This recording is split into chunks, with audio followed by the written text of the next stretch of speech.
আলাইকুম আসামের ভাই বন্ধুরা দেখা হয় যে আমরা কামো যাওয়ার আছি আমি কেরালা তো মেনে কাজ একবার আই ফেললাম সকাল সকাল এদিক দিয়ে কামো যাইতাছি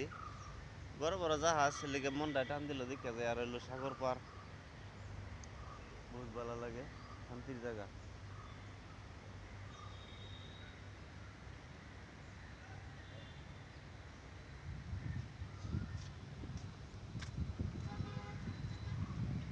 মিটিং করে দেখায় অল্প জায়গা দেখা খুব ভালো লাগে দেখতে শুনতে মানুষ আমরা আসল মানুষ না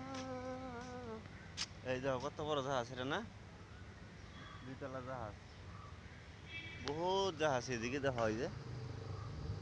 তো এদিকে মনটা অল্প খারাপ থাকলে সকাল সকাল আয় বললে নিশ্চয়ই অবশ্য ভালো লাগে তো ভিডিওটা কারা কারা দেখতে আছো তোমরা একটু কমেন্ট বক্সে জানাই যাবা যাতে পরে থেকে আবার তোমার একটা ভিডিও দেওয়ার হয় আমি আশা রইলো ভিডিওটা একটা লাইক দিয়ে যাবা